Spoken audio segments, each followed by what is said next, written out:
Homage to the Buddha, the Dhamma, and the Sangha.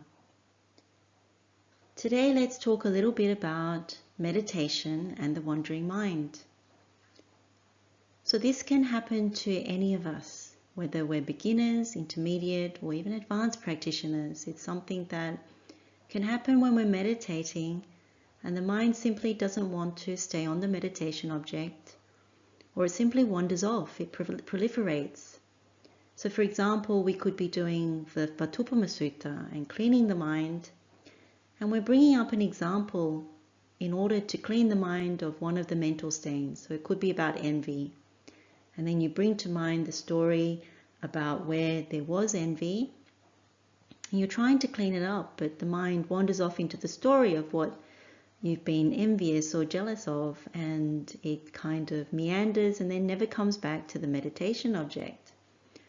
Or it could be doing the Dukkha Patipada Dandapanya, the first doorway to Nibbana, and you're meditating on the foulness of the body, and you're contemplating a particular body element or body part, and then the mind wanders off about something that you saw that's connected with the body, and then it doesn't come back to the meditation object. Or you're doing the Metta Bhavana and you're contemplating not hankering for families or groups, and you're bringing to mind that you don't hanker after your particular race or your particular gender or all kinds of things like that, and then it meanders off into something that's happening in the news. So it can happen at any time during the meditation and any type of instructions we're trying to follow. Simply put, the mind doesn't conform. It gets interested in something else and it goes off. So when you look at it in that way, what you see is that the mind starts to get imbued with either a sensual thought, a thought of harming, or a thought of ill will.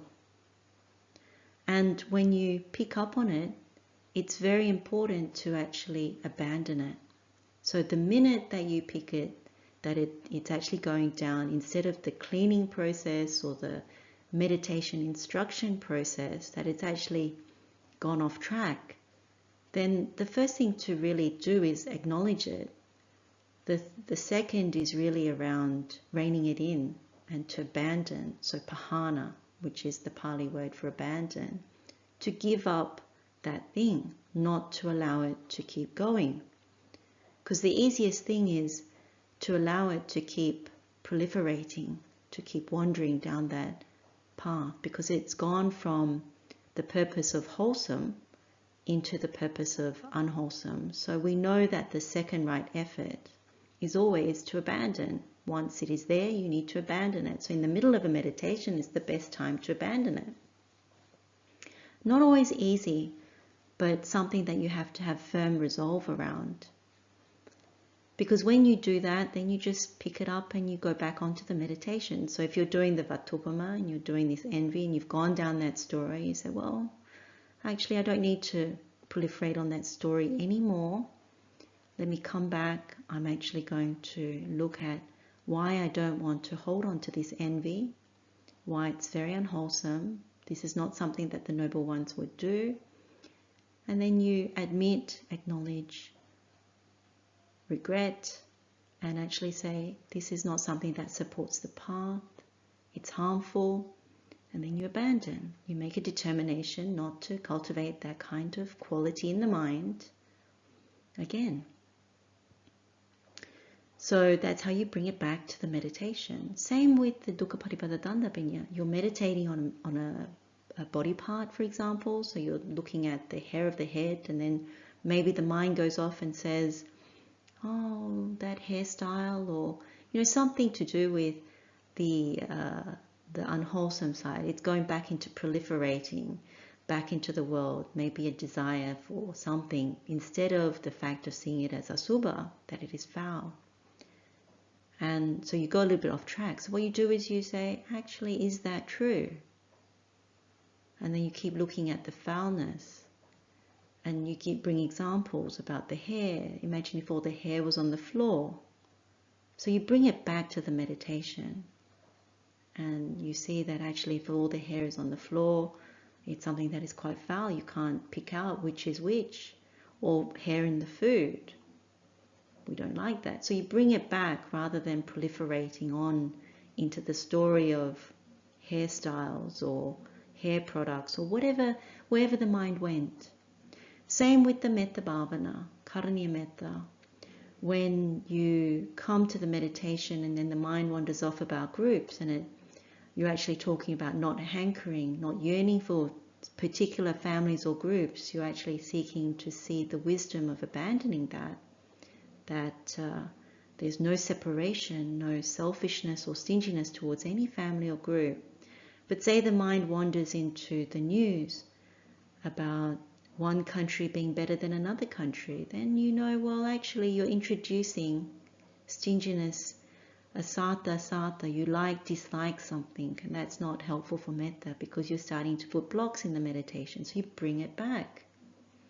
Same with if it's about race or gender or sexuality or sporting ideas, favorite sports groups, favorite people. You put those down, you bring it back to the meditation, and you see how unhelpful it is for the meditation. But the key thing is about the pahana. It's probably the hardest thing that we can do in our meditation is to abandon the unwholesome, but really to see it as unwholesome and to know that we're cultivating thoughts that have swapped from a meditation that is meant to be wholesome and skillful, directing the mind, training it, and it has leaped off that pathway into something unskillful, unwholesome, and with wrong intention. So the other things to say around it is they're more around how you meditate. How do you come to the meditation? A few things are quite helpful before you do certain meditations, and these are if you don't do them already. Quite often it's very good to start with a puja where you actually take refuge in Buddha Dhamma Sangha and you genuinely look at what you're taking refuge in. So in terms of the Buddha, the qualities of the Buddha, in terms of the Dhamma, the qualities of the Dhamma, in terms of the Sangha, again, the qualities of the Sangha. Because in that way you are starting to protect the mind and you're starting to encourage the mind to those that have more abilities than we do. And when you have a lot of saddha, a lot of faith, a lot of conviction in the teachings, in the Buddha, and all the noble ones, then there's something that really helps to direct the mind. Prepare it before it goes into meditation objects and meditation instructions given by the Buddha and the noble ones. So that's one thing. The second thing is really to recollect one's virtue, because virtue is something that forms the basis, the foundation from which you can actually meditate.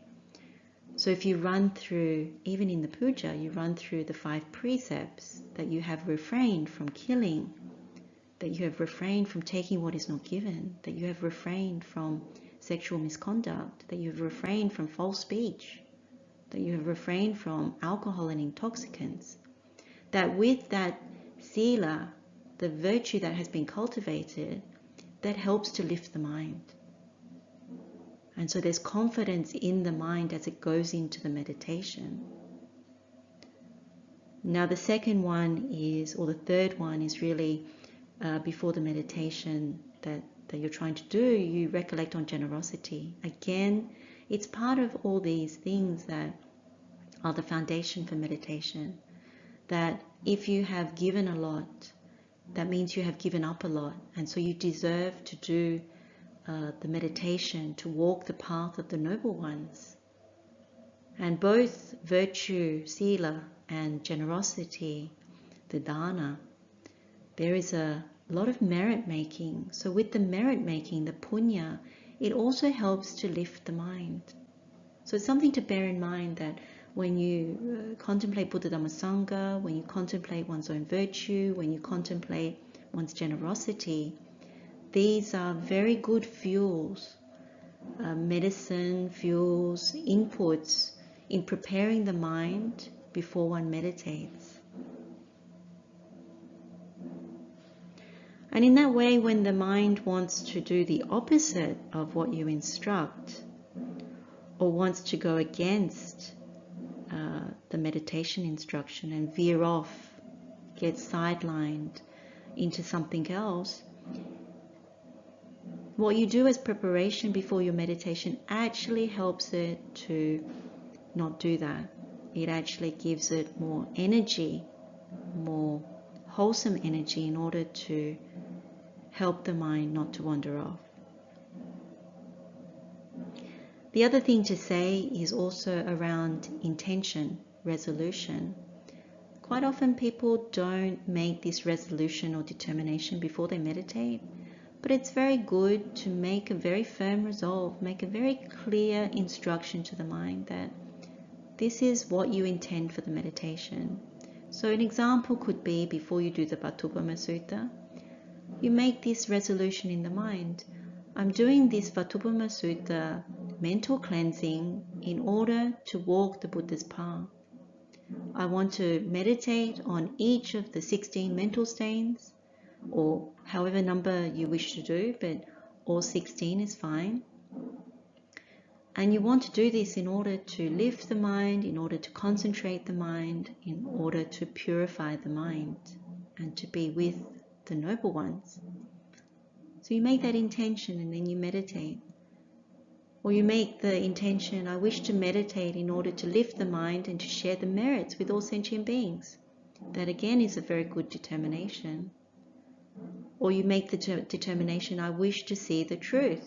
I wish to clear the mind, cleanse the mind of all the stains and blemishes that have come to the mind during my day, and I want to see the truth. I want to be with the truth. And again, that is a good intention. The thing with resolutions, determinations, and intentions is that they really help to clarify exactly, particularly to consciousness, particularly to vijnana, what you're trying to do.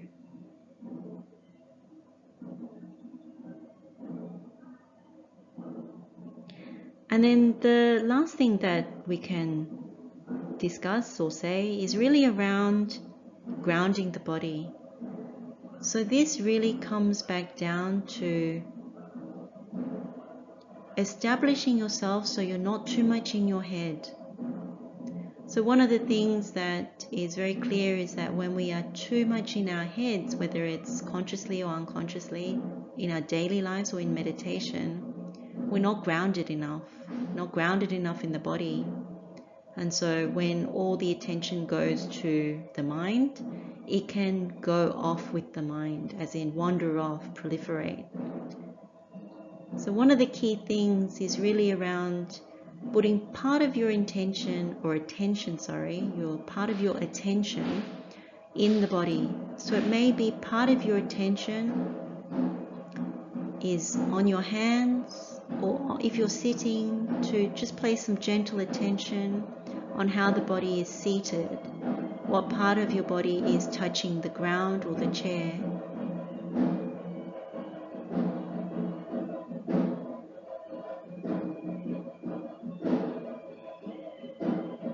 And when you put your attention in that way, then not all of it is in the mind with the head.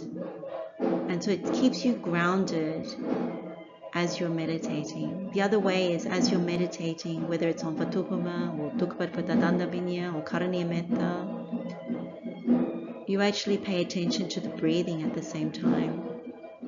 And in that way, it's also very grounding.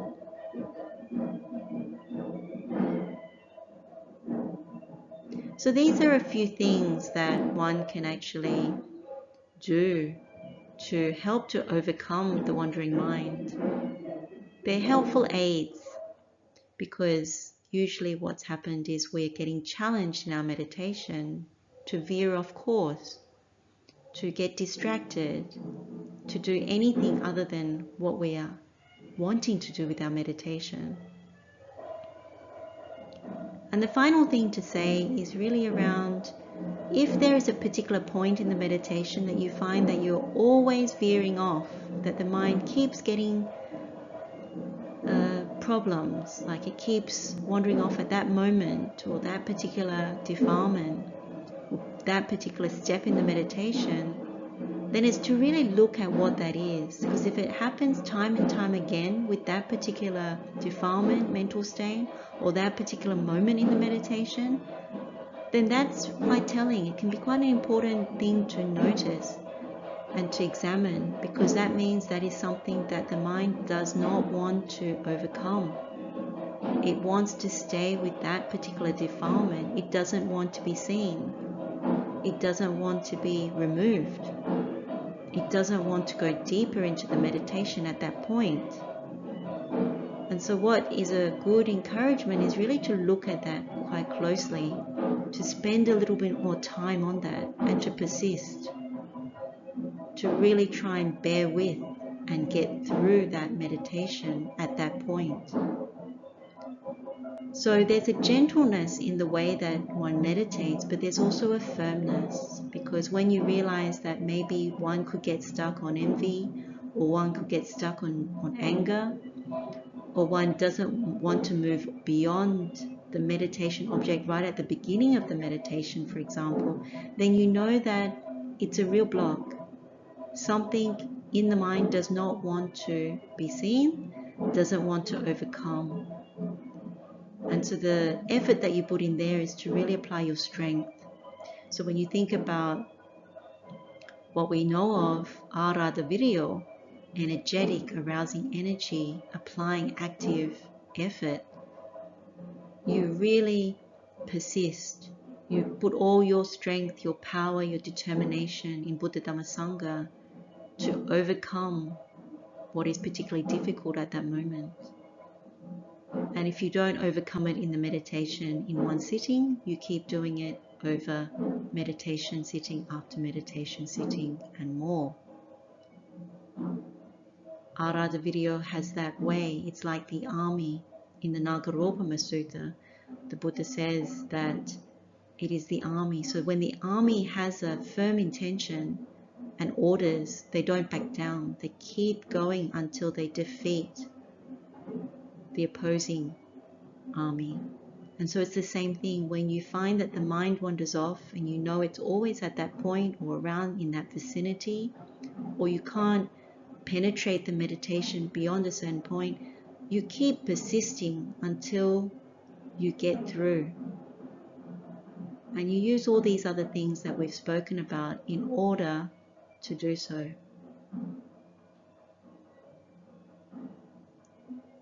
So there's a number of things there.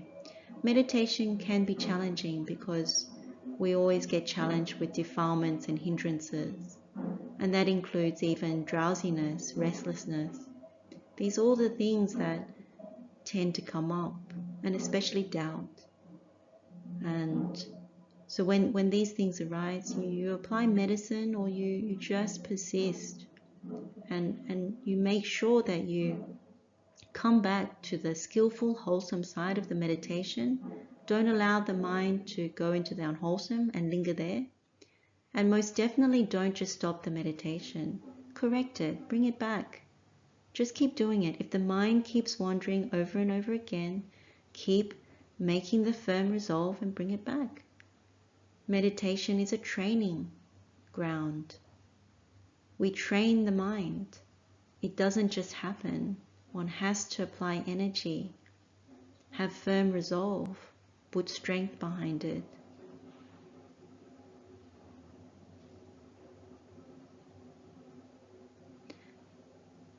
So these are a few things that can help with the meditation. Let's share the merit with all sentient beings. May all beings be happy and well. May all beings be free from suffering. Blessings of the Triple Gem, Theruwan saranai.